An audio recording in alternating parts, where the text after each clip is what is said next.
계속 합시다. 8절부터가 문제라고 했죠. 그 전까지는 쉬워요. 세상에서 일어나는 일 그대로죠. 왜 지혜롭다고 하느냐. 그리고 좀 전에 8절 하반절부터는 여기서 예수님의 말씀이 아닌가, 일단 그런 얘기 잠깐 했죠. 옳지 않은 청지기라고 분명히 얘기했는데 이를 지혜롭게 했다. 그래서 칭찬했다. 왜 칭찬했을까? 여기에 이제 포커스를 맞춰봅시다. 왜 칭찬했나요? 저는 이유는 모르겠지만 네. 칭찬을 할 때에는 마음에 들으니까 칭찬을 하는 거잖아요. 그건 당연한 말이죠. 예. 네, 그러니까 주인이 우리가 보기에 이거 마음에 안 들고 불이한 거 맞는데 네. 이 주인은 그 불이한 것과 상관없이 자기 마음에 드는 게 있었던 것 같아요. 그래요. 그러니까 네. 지금까지 다 하나마나한 말 했어요. 그 칭찬을 한 거죠. 아니 그러니까 왜 했냐고. 왜 했냐고. 그까지는 다 동의하고 있는 사실이에요. 네, 동의하고 있는 사실인데 그러니까 왜 했냐고. 왜? 청지기가 돈을 탕감해 준 것이 마음에 들었던 거죠. 아니지. 그 바보라니까. 주인은 이렇게 되면 동네 소문 다 나는 거지. 쪼다라고. 빛의 아들들은 불의한 재물을 사용하지 않았지만 이 청지기는 재물을 불의한 목적으로 사용했지만 그 결과론적으로는 채무자들한테도 유용하게 했고 또한 자기한테 주어진 역할에 대한 이웃을 베푸는 어떤 청지기의 역할이 무슨 이웃을 베푸는 거예요. 청지기는 주인의 돈을 관리하는 거야. 그러니까 너무 그러니까 은혜롭게 해석하지 마세요. 일단 요까지 논리에서 청지기의 역할은 주인의 그 소유를 잘 관리하는 게 목적이고요. 채무자한테 유용하다는 것도 잘못된 거예요. 이건 사기치는 거예요. 서로 짜고. 그렇죠. 네, 사기치는 거고 주어진 역할을 개판으로 하는 거죠. 너무 좀 심한 말을 해서 그런데 그죠? 그럼에도 불구하고 칭찬한단 말이에요. 그러니까 너무 그거를 결론을 가지고 이 내용을 꿰 맞추려고 그러면 안 돼요.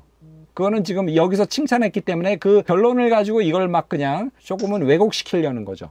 그러면 교수님 조금만 더 뒤로 가서 구절을 보면 아직 9절 안 나갔어요. 8절까지만. 아니에요? 네, 일단 천천히 다 나갈 거예요. 자, 화낸 거 아니에요? 슬기롭게 대처했기 때문에요. 뭐가 슬기롭게 대처했어요? 불의 청지기가 자기의 살 길에 대해서 그 주인하고의 계약은 결론은 이제 아무리 잘해 본다 할지라도 이미 이제 자기는 청지기로서의 역할을 직무유기를 했기 때문에 더 이상은 주인에게 아무리 잘한다 할지라도 이미 주인하고 관계가 종료되는 상황이 있지만, 끝나지만 그 이후에 누구에게 둬야지만 자기가 살 수 있는 방법을 알았기 때문인데, 저희가 여기를 보니까 16장 한 장만 가지고 저희가 하는 것은 좀 그렇고 15장을 제가 가봤거든요. 15장에 가니까 탕자의 비유가 있는데 탕자가 사실 아버지의 재물을 다 탕진하고 지업 열매도 먹지 못하는 상황에서 자기가 어디를 가야지 살 길을 알았었거든요. 그래서 이 불의의 청지기도 자기가 어디로 가야지만 살 수 있는 길을 자기가 대척하지 않았나라는 생각이 물론 이제 탕자의 비유하고 연결시키고 앞장과 이렇게 관련시킨 거는 좋은 시도고요. 그러나 조금 다르죠. 탕자는 뉘우치죠. 그리고 이게 아버지 집이잖아요. 그러니까 다시 돌아오는 거고 어디로 가야 될지라는 말을 하셨는데 탕자하고 청지기는 좀 다르죠. 이 사람은 어디로 가야 할지라기보다는 이 상황 속에서 어떻게 하면 자기의 그 앞날을 보장할 수 있을지, 그게 악일지언정 어떻게 하면 지금 이 상황 속에서 내 노후를 잘린 이후에 그 생계를 유지할 수 있을지 그 방법을 알았죠. 근데 그게 불법이죠. 그죠? 근데 그걸 행했죠. 그러니까 탕자하고는 좀 달라요. 어디로 가야 될지. 탕자는 아버지의 집으로 다시 돌아가는 거고요. 탕자는 뉘우쳤죠. 그런 점에서 어디로 가야 할지를 이라는 말을 가지고 탕자하고 요걸 비유하는 건 약간은 좀 설득력이 떨어져요. 제가 보기에는. 내가 너무 좀 하나하나 꼬투리를 잡는 것 같아서 미안한데 여러분의 근육을 길러주기 위한 거예요. 성경을 주석하고 풀이하는 근육을 제가 자꾸 좀 길러드리려고 그러는 거니까 억한 심정 갖지 마시고요. 교수님, 저는 이 주인이 청지기를 지혜롭게 생각한 부분은 이 사람이 각각의 빚진 사람들을 일일이 다 찾아가서 행했다는 그 부분을 높이 평가하지 않았을까 이런 생각이 듭니다. 물론 일일이 불러다가 이건 지금 자기 배 부리려고 한 거잖아. 장부 조작이 많으면 많을수록 나중에 자기한테 돌아오는 돈이 많잖아요. 그렇죠? 그러니까 이건 지금 자기를 위해서 한 거지. 그러니까 일일이 다 찾아간 게 이게 잘한 건 아니죠. 그렇게 하지 하지 않으면은 빚진 부분에 있어서 상감해주면서 그렇게 작업을 못했을 것 같은데요. 아니 뭐 오라 그러면 와야지. 채무자들은 주인이 부르면 와야지 뭐. 아 그렇잖아. 얘네들은 을이잖아. 갑의 밑에서 역할을 하는 사람이 부르면 와야 되는 거지. 일일이 불러다가 그러니까 하나하나 다 챙겼다는 거지. 다 장부 조작을 할 수 있는 만큼 다 했다는 거지. 그러니까 이게 잘한 건 아니죠. 자기의 이익을 최대한 늘렸다는 그런 네. 의미죠. 하세요. 그 8절에 지혜 있게 행하였으므로를 구절을 보고 그 지혜가 그 재물, 그 자신의 그 불의한 방법을 가지고 사람을 얻었다라는 부분을 높이 평가한다 이렇게 해석하면 안 되나요? 네, 그건 연결돼요. 자, 그리고 일단 그 전에 2세대 아들들이 자기 시대에 있어 피시 아들보다 더 지혜롭다라고 할 때 어떤 의미에서, 여기도 이제 지혜잖아요. 여기도 지혜죠. 네. 어떤 의미에서 지혜롭다는 의미죠? 2세대 아들들은 믿지 않는 사람들이겠죠. 그래, 빛의 아들들은 아마 신앙인들이겠지, 그지? 네, 네. 어떤 의미에서 이 사람들이 믿지 않는 불신자들이 더 지혜롭다고, 여기서부터 일단 예수님 말씀이라고 치고 이 비유를 들면서 어떤 점에서 이런 말씀을 하실까? 예수님은 얕게 행동한 거에 대해서. 얕게 행동한 거. 네. 또 집 밖으로 찾아서 잘 사는 거. 그렇죠. 미래를 대비했죠. 어쨌거나 네, 미래를 나쁜 짓이지만, 그죠? 미래를 대비하는 그 태도에 대해서만 칭찬한 거예요. 네. 지혜로운 게. 이 행위 전체를 다 칭찬한 게 아니에요. 그러니까 비유로 이 세상 사람들, 믿지 않는 이 악의 구렁텅이에 있는 이들도 빠릿빠릿하게 자기의 미래에 대해서 대비를 하건만 너희들은 지금 뭐하고 있냐, 이 뉘앙스예요. 그러니까 지금 이거는 예를 든 거고 뭘 얘기하려는 거예요? 제자들을 지금 야단치려는 거예요. 야단친. 너희들은 지금 뭐하고 있니, 이거예요. 기죽지 마시고 자 얘기해 보세요. 청지기를 칭찬하는 게 아니에요, 그죠? 청지기의 그 일부, 빠릿빠릿하게 지금 나쁜 짓이지만 어쨌거나 자기 그 잘리니까 민첩하게 대응하는, 사기를 쳐서라도 그거를 예로 들면서 야, 이 세상의 자녀들도 이렇게 하는데 니들은 뭐하고 있냐. 자 얘기해 보세요. 그러니까 재물을 지혜롭게 사용해라 이 얘기죠. 뭐. 아니 일단 그건 아니고, 그건 아니고. 지금 네. 말씀하신 게 네. 하나님이 하신 말씀이지 부인이, 아니 그러니까 여기서부터 예수님이라고 하는 거잖아. 아니 그러니까 지금 요지는 칭찬을 왜 받았느냐의 요지가 있는데, 네, 그러니까 네. 빠릿빠릿하게 대처한 것, 그 자체를 칭찬했다는 거지. 이 주인이 그렇게 그렇죠. 생각하는 주인이. 예.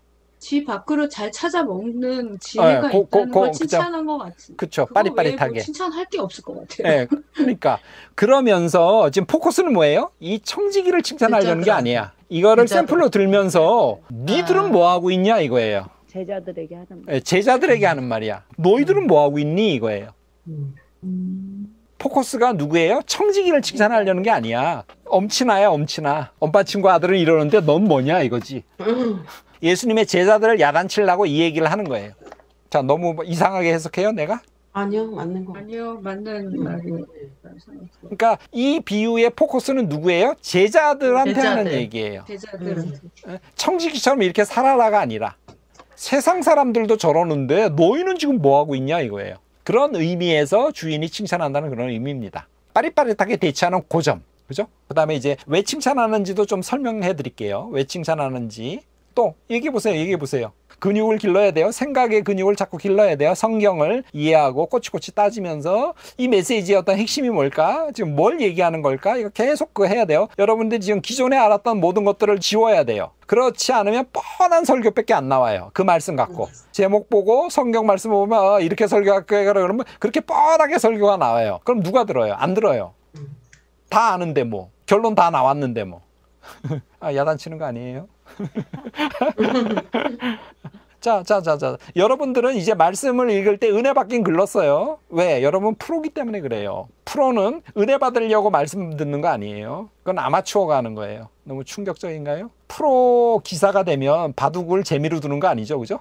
바둑 한 판 두고 나면 살이 몇 킬로씩 빠진대요. 우리는 프로기 때문에 이 성경을 읽을 때 이제는 이 말씀 앞에 서서 이게 뭘 의미하나, 그리고 이 말씀을 우리 교인들에게 어떻게 풀어줄까, 그러니까 어떤 프로 정신으로 읽어야 돼요. 누구 말도 듣지 마시고 여러분들이 근육을 기르셔야 돼요. 자, 또 얘기해 봅시다. 일단 여기까지 8절까지. 그래서 이 포인트는, 포커스는 뭐다? 제자들한테 하는 말이고, 청지기는 예일 뿐이다. 그리고 청지기에 칭찬하는 것은 가장 그 부분적인 거, 그러니까 제자들을 꾸짖기 위해서 그 약삭 발음, 빨리 미래를 대비함, 그 면만을 가지고 지혜롭다고 얘기하고 엄마 친구 아들은 이러는데 너는 왜 공부 안 하냐 이거지. 그러니까 뭔가 지금 이 구절에서 예수님은 제자들한테 불만이 있는 거지. 하나님 나라가 가까웠다고 그렇게 얘기하는 것만, 그 종말론적 하나님의 개입이 지금 눈앞에 있건만 너희들은 왜 이렇게 낭창하게 있냐는 거죠. 왜 준비를 안 하냐는 거지. 세대의 아들들도 이렇게 준비를 하는데. 그러면 굉장히 잘 이해가 되지 않나요? 네. 같이 얘기합시다. 서로 대화하고 생각하는 과정에서 여러분들의 근육이 늘어나요. 성경을 풀이하는 근육이 늘어나요. 그 근육을 계속 늘려야 됩니다.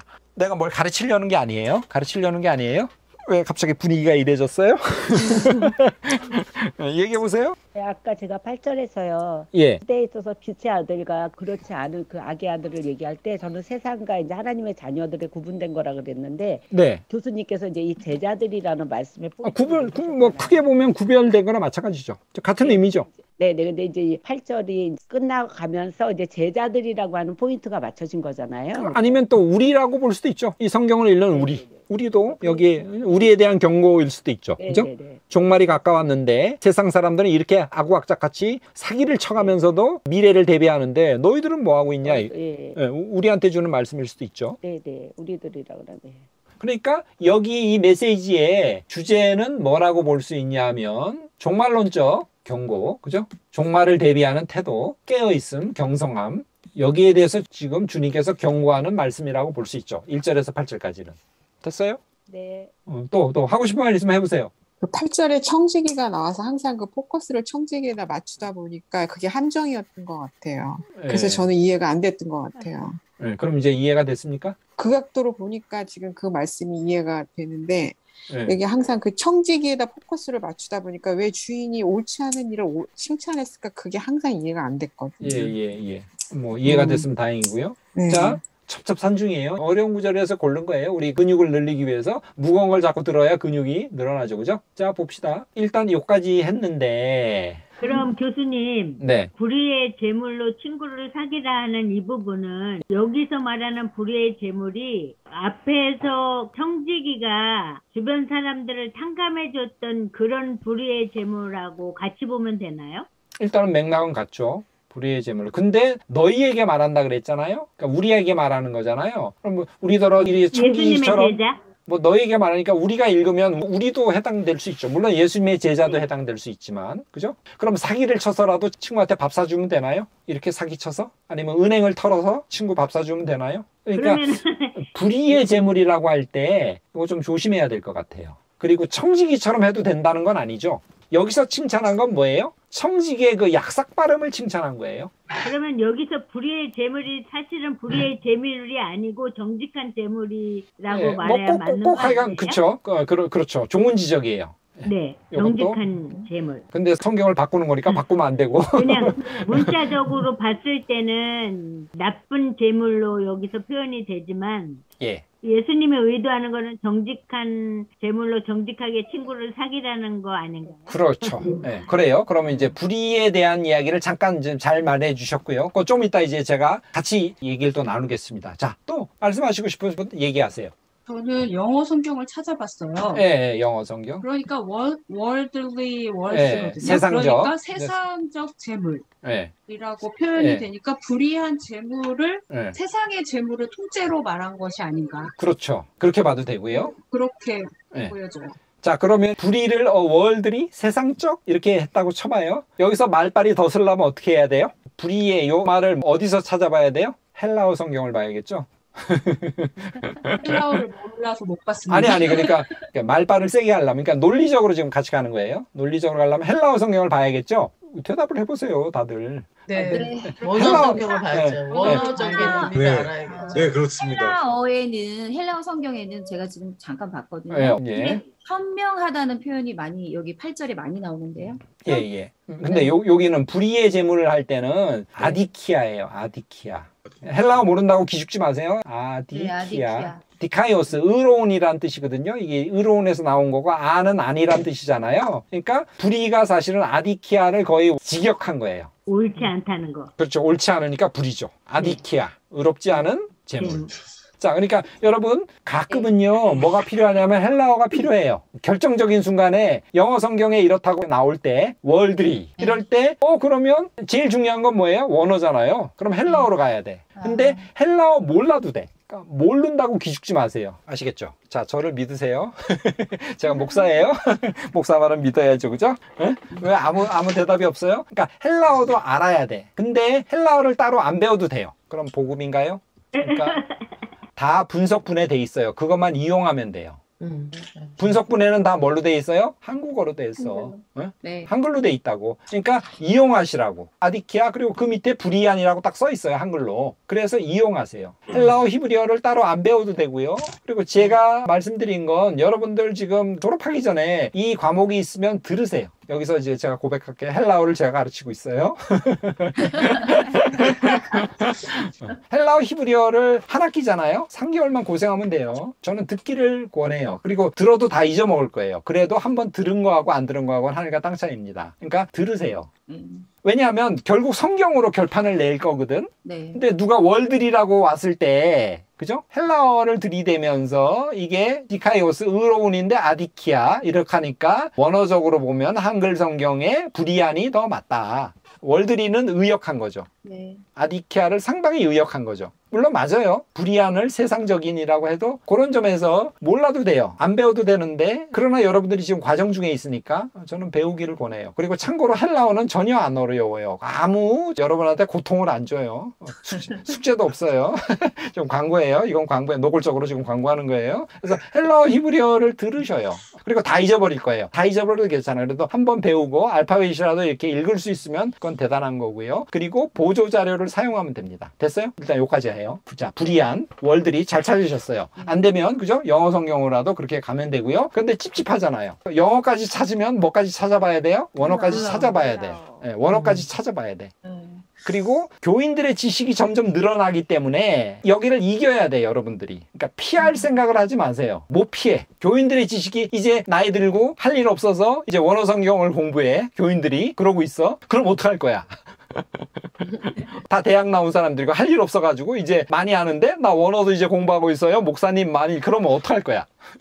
여러분 야단치는 거 아니에요? 그럼 가슴이 철렁 내려앉죠? 그죠? 그러니까 일단은 안 배워도 되는데 이용할 줄은 아세요. 자, 여기까지 얘기해요. 자, 그러면 이제 브리안이 문제예요. 이 본문은 이게 문제투성이에요. 다 이렇게 어려운 거 아니에요. 그러니까 성경은 어렵다 이렇게 얘기하지 마시고요. 이게 특별히 어려워서 일부러 고른 겁니다. 불의의 재물. 그래서 그러면 이게 불의의 재물이 아니라 무슨 재물이라 그랬죠? 의롭지 않은 재물. 네? 의롭지 않은 재물. 의로운 재물은 너무 심하고 정직한 재물. 정직한 재물? 뭐 꼭 굳이 정직한. 그러니까 빼버리는 게 낫지. 깨끗한 재물. 아니, 깨끗한 재물. 네. 그러니까 여기서는 어떻게 하면 좋으냐면요. 불의의 힘을 빼는 거야. 여기에 힘을 빼버리면 돼. 세상의 재물. 아니 세상의 재물 그것도 되는데 그냥 힘을 빼버리라고. 이게 있잖아. 일단 이 본문에 있잖아. 이게 지금 말씀이란 말이야. 그러니까 이걸 함부로 하면 안 되지. 그지? 힘 조절로 이걸 넘어가세요. 그러니까 여기선 힘을 빼버리는 거야. 그냥 재물로 이렇게 이해하면 되겠지. 이걸 괜히 딴 말로 했다가 꼬투리 잡힐 수 있거든. 무슨 말인지 이해 가시죠? 힘 조절로 가세요. 어떤 건 힘을 주고 덜 중요한 건 힘을 빼버리세요.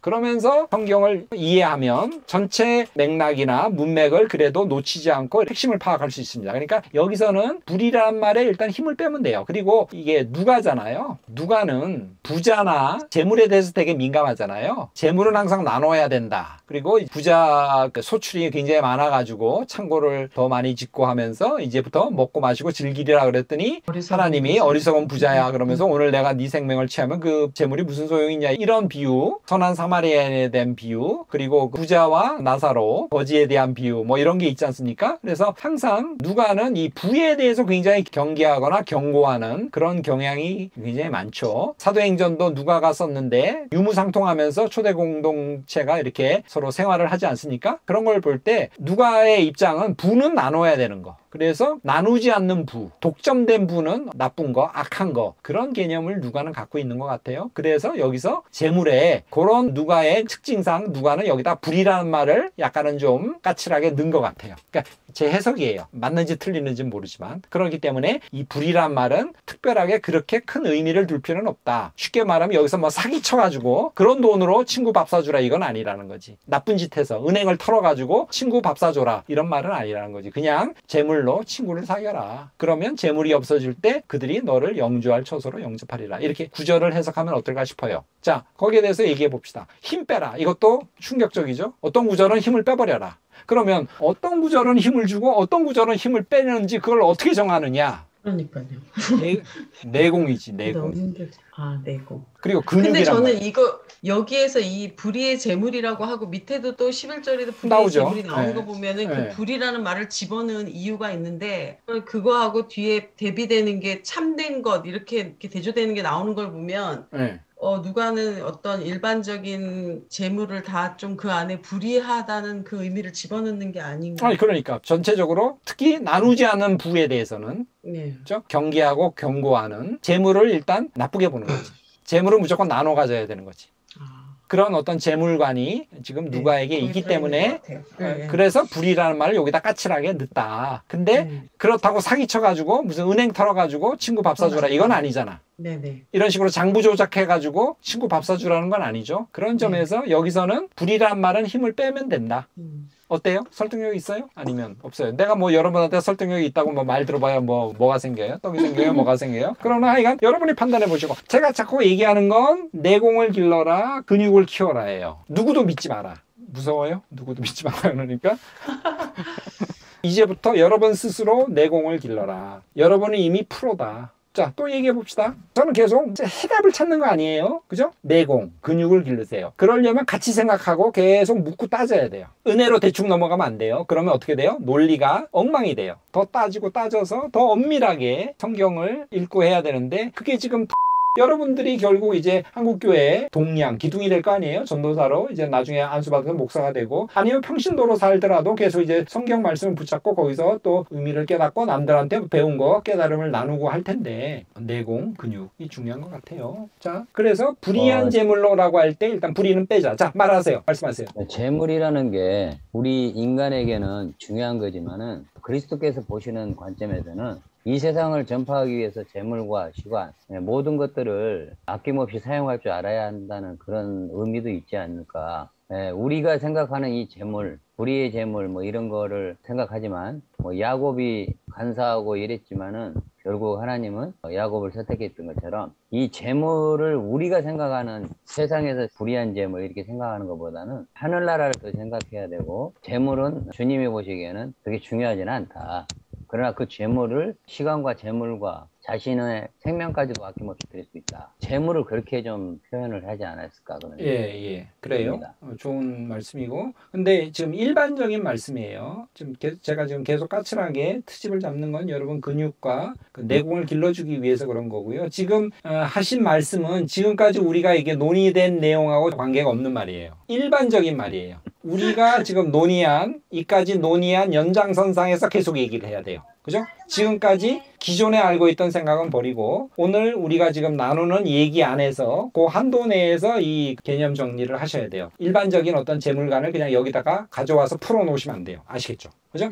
자, 8절하고 9절의 논리를 봅시다. 재물로 친구를 사겨라. 그리하면 그 재물이 없어질 때 그들이 너희를 영주할 처소로 영접하리라. 이거는 상당히 지금 불의한 청지기 이하고 일맥상통하죠. 그러니까 예를 든 거지만 이건 세상적으로 재물로 그들을 탕감해주면 결국 그들이 보답을 할 거고 그래서 노후가 어느 정도 안정을 유지할 거라는 그 비유를 들면서 결국 재물을 어떻게 써야 되는지에 대한 이야기를 하고 있죠. 그래서 지금 8절까지는 사실은 종말론적 메시지인데 이 9절은 어떤 주제냐면 현명한 재물의 사용 방법에 대한 얘기예요. 재물을 이 세상에서 잘 쓰면 결국 그게 영주할 처소라는 점에서 어떤 영적 아니면 미래의 내세, 종말적 사건에도 이게 영향을 미친다는 그런 의미잖아요. 세상의 재물을 잘 쓰면 나중에 우리가 구원과도 잘 관련이 된다는 그런 얘기고요. 그래서 지금 10절, 11절, 12절을 보면 충성이란 말이 계속 나와요. 작은 것에서 충성, 큰 것도 충성. 그다음에 불의한 재물에도 여기도 힘을 빼자는 거죠. 재물에 충성하지 않으면 누가 너에게 참된 것을 맡기겠느냐. 남의 것에 충성하지 않는다면 누가 너희 것을 주겠느냐 이렇게 해서 충성이라는 주제가 나오죠. 자, 10절, 11절, 12절에 주제가 충성인데 이 주제는요, 이 위의 주제하고 사실은 맞지가 않아요. 자, 그건 어떻게 생각하세요? 지금 청지기는 충성하고는 아무 관계가 없는 사람이죠. 자, 그건 어때요? 이 뒷부분은 뭔가 예수님이 제자들한테 할 말이 있어서 이렇게 하시는 것 같아요. 예, 할 말이 있고요. 그리고 윗부분하고 잘 이게 문맥이 잘 맞지가 않아요. 예, 위에 거는 세상적인 사람들에 대한 표현을 얘기한 것 같고요. 밑에 부분에 아니, 위에라는 건 어디죠? 8절까지 아니면 9절? 1절부터 8절. 예, 9절까지 세상... 것에 대한 그러니까 일반적인 사람들이 살아가는 그 방법의 생각을 얘기한 것 같고요. 9절부터 13절까지는 하나님 나라에 대하여 이제 우리가 가져야 될 그 본이 되는 그런 충성된 마음. 아니, 위는 아까 얘기했지만 종말론에 대한 경고죠. 세상도 이렇게 빠릿빠릿하게 사는데 너희는 뭐 하고 있냐고 하는 어떤 질책성이고요. 네. 아래는 하나님에 대한 하나님과 이제 우리들과의 관계에서 어떻게 살려는 거죠? 재물을 잘 사용하라. 예. 그러면 그게 나중에 천국 가는데 어떤 담보가 된다. 이제 그런 의미죠. 그것이 영주할 처소로 너희를 영접할 거다. 그러니까 현명한 재물 사용의 방법. 9절에서는 그렇게 얘기하고 또 10절, 11절, 12절에서는 충성에 대한 얘기를 해요. 그러니까 이게 지금 핀트가 8절까지 하고 9절하고 그 다음에 10절하고 12절도 조금씩 서로 안 맞고 있는 것 같아요. 자, 이건 여러분들 어떻게 생각하셔요? 제가 이렇게 지금 들쑤셔 놨는데 어떤 생각을 합니까? 8절 9절은 좀 약간 영리하게 자금을 사용하라는 거고요. 9절은 그죠? 네, 지금 10절부터 그 이하는 이게 좀 완전 대조가 되는데요. 너무 정직하게 사용해라. 그리고 보세요. 말씀 잘하셨는데 재물에도 충성하지 않으면 누가 참된 것을 맡기겠냐. 이건 지금 연속성이죠. 세상의 재물을 잘 활용할 줄 아는 사람이 영적인 것도 그죠? 맡긴다는 그런 의미죠. 그래서 충성이라는 이 주제로 되어 있는 여기는 세상과 영적인 것의 연속성을 얘기해요. 그죠? 이런 것도 충성해야 큰 것도 맡긴다. 불의한 재물에 충성해야 참된 것을 맡긴다. 남의 것에 충성해야 너희 것을 가질 수 있다. 이런 그 세상과 영적인 것의 연속성에 대한 얘기이죠. 자, 그런데 결론은 어떻게 돼요? 13절에. 하나님과 재물을 그러면 섬길 수 없다. 이건 또 이것이냐 저것이냐 양자택일하라는 거잖아요. 그래서 앞에 거하고 또 안 맞아요, 이게. 왜 갑자기 또 이게 나와? 그러니까 우리가 지금 돋보기를 지금 보고 눈에 불을 켜고 보니까 이게 서로 다 조금씩 이게 핀트가 안 맞는 것들이 지금 서로 모여 있다 이렇게 볼 수 있어요. 그죠? 10절, 11절, 12절과 13절의 결론이 잘 안 맞아요. 이것이냐 저것이냐. 하나님과 재물을 겸하여 섬길 수 없다 그랬는데 11절은 뭐예요? 불의한 재물에 충성하지 않으면 누가 참된 것으로 너희가 맡기느냐. 이건 뭐예요? 재물과 영적인 것이 연속선상에 있다. 재물도 잘하고 이 세상에서도 잘 살아야 현명하게 잘 살아야 하나님 나라에도 갈 수 있다. 이런 의미잖아요. 근데 아래에서는 재물이냐 하나님 나라냐. 겸하여 섬길 수 없다. 이렇게 얘기하죠. 그리고요, 이 13절은 어디도 나오는지 아세요? 13절은 마태복음에도 나와요. 똑같이. 마태복음 6장 34절에 나와요. 누가 좀 읽어주실래요? 24절. 한 사람이 두 주인을 섬기지 못할 것이니 혹 이를 미워하고 저를 사랑하거나 혹 이를 중히 여기고 저를 겸히 여깁니다. 너희가 하나님과 재물을 겸하여 섬기지 못하느니라. 거의 작구적으로 똑같죠? 그죠? 근데 마태복음 6장 24절의 그 맥락은 어디에 있죠? 그 위에 19절부터인가요? 너희의 가진 것을 보물을 어디에 쌓아두라? 하늘에 쌓아두라 라고 얘기하면서 쭉 하면서 결론으로 6장 24절이 나오거든요. 그러니까 마태복음 이 6장에서는 이 14절의 결론이 전체 문맥에 잘 맞아요. 그죠? 그런데 똑같은 구절인 누가복음 16장 13절에서는 이것이 이 전체 결론이 잘 안 맞아요. 여기는 종말론적인 경고라고 치면 여기서는 세상 것도 잘해야 영적인 것도 너에게 맡긴다라고 하는 그런 연속성이라면 여기서는 둘 중에 하나만 택해야 된다. 이렇게 결론을 맺고 있어서 이거는 지금 핀트가 안 맞는 세 가지가 붙어 있다. 파격적으로 말하면. 자, 이건 어때요? 우리는 지금 이걸 통째로 하나로 보려니까 이게 해석이 되게 어려운데 아예 8절까지를 끊고 9절에서 12절까지 끊고 이거는 그냥 마태하고 똑같은 6장 24절과 거의 똑같은 일반적인 결론이라고. 그냥 하나님과 재물을 겸하여 섬길 수 없다는 건 아주 일반적인 거잖아요. 우리가 익히 아는 거죠. 그 말을 들으면 누구나 끄떡거리는 그 제일 마지막 아주 일반적인 걸 그냥 여기다 붙였다, 이렇게 주장할 수도 있어요. 거기에 대해서는 어떻게 생각합니까? 이걸 이제 세 토막으로 나누자. 그래서 포커스가 다 조금씩 다르다, 이렇게 볼 수도 있어요. 그럴 수도 있을 것 같아요. 왜냐면은 6장 1절에 13절은 15장과 연결되거나, 이 밑에 보면 뒤에 바리새인들이 돈을 좋아하고 이런 부분이 나오잖아요. 그러니까 이게 절과 장을 우리가 나중에 나누면서 이게 16장 굳이 1절부터 13절까지 하고 또 제목을 여기다 이렇게 옳지 않은 청지기, 어떤 분은 이렇게 성경에다 제목 쓴 거 잘못된 성경에다 이렇게 말한 분들도 있던데. 뭐 그렇죠. 그렇죠. 그렇죠. 저는 그렇게 말 수 있다고 생각해요. 그러니까 장을 나눈 건 13세기에 나오는 거예요. 영국 주교가 나눴고요. 절은 누가 나누냐면 16세기에 인쇄업자들이 나눴어요. 장절이 절대적인 게 아니에요. 그리고 이 제목 붙인 건 편의를 붙인 거예요. 그러니까 여기에 너무 현혹될 필요는 없습니다. 13절은 그 다음 장하고 연결되는 게 오히려 낫죠, 그죠? 자, 이렇게 그죠? 바리새인들이 돈을 좋아해서 믿지 않는다, 이렇게 이제 연결시킬 수도 있고요. 이렇게 해서 돋보기를 보면서 엄밀하게 이렇게 보면 이것들이 조금씩 핀트가 안 맞는 그 구절들이 크게는 세 가지 주제로 지금 나눠져 있는 거 아닌가, 이렇게 볼 수도 있고요. 자, 요 가지 중에서 하고 싶은 말 있으면 해보세요. 그 종말을 준비해야 되는 것은 8절까지 나오는 본문인 것 같고요. 9절하고 이제 그것을 잘 사용해야 되고 지혜롭게, 그리고 정직하게 돈은 사용해야 되지만, 결국은 이제 돈을 우리가 너무 돈 위주로 사용하다 보면 그리스도를 우리가 넘어서는 경우가 있기 때문에 결국은 돈은 돈이고 먼저 주님이 우선이 돼야 된다는 그런 세 가지로 나눌 수 있다고 봅니다. 세 가지 테마, 그죠? 8절까지 끊고 9절, 10절, 11절은 함께 묶어서 이건 연속성, 재물을 잘 써야 영적인 거, 그죠? 영주할 처소, 그리고 불의한 재물에 충성해야 참된 것, 이거 다 영적인 거죠, 그죠? 그러니까 세상 것과 영적인 것의 연결성의 그 두 번째 파트, 세 번째는 일반적인 결론, 이렇게 보시면 어떨까 싶고, 그래서 한 가지만 이제 얘기하고 마칠게요. 마태복음에도 나오고 이게 누가복음에도 나오잖아요. 지금 이 구절이, 그죠? 이건 뭐죠? 여러분 혹시 두자료설이라고 들어봤어요? 네네. 두자료설에 의하면 뭐죠? 뭐하고 뭐죠? 마가하고 큐죠. 자료를 큐죠. 큐인데 여기서 뭐가 나왔다? 마태하고 누가가 나왔다. 누가복음이 나왔다. 근데 마가하고 누가의 공통인데 마태에 없는 건 어디서 나왔다? 마태에 없는 거는 어디서 나왔다? 누가? 아니. 마가복음이 제일 처음에 쓰여진 건데. 아니 그러니까 지금 이 그림을 보세요. 이제 마가에서 마태하고 누가가 나왔는데, 그죠?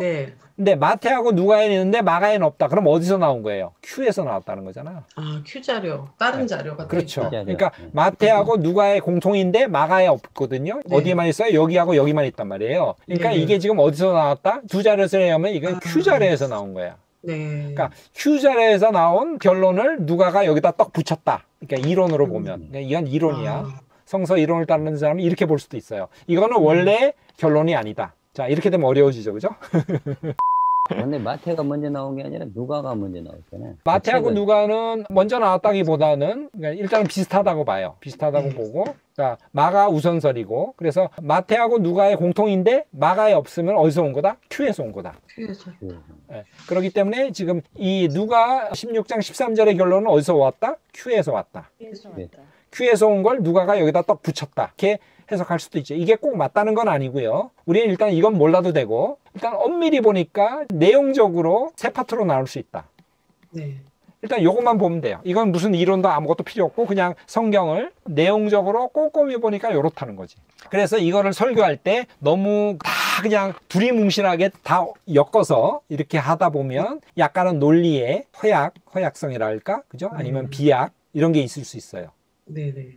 그러니까 차라리 다일 때 8절까지만 포커스를 맞춰서 종말론적인 경고 깨어있으라는 그걸 하든가, 아니면 다일 때 9장 10절 11절을 가지고 세상 것도 잘해야 너희들이 영적인 거, 뭐 세상 일은 그냥 막 하고 하나님 일만 한다고 막 이러면 안 된다, 이렇게 하든가, 아니면 이 결론에 포커스를 맞춰서 돈이냐 하나님이냐 이렇게 하든가 네. 일단 이게 다 있으니까 그렇게 하든가 이제 그런 식으로 설교를 하는 게 좋을 것 같아요. 힘을 빼버리는 거지. 네. 그리고 정확하게 이게 세 가지 논리가 여기에 지금 중첩돼 있다는 걸 알면 어떨까 싶어요. 그래서 한번 연습해 봤어요. 근육. 그리고 성경의 논리에 좀 더 우리가 배우리 큰 돋보기를 가지고 엄밀하게 읽을 필요가 있다. 그리고 우리 속에 지금 알고 있는 그 결론 이거를 버려라. 자, 오늘은 여기까지 합시다.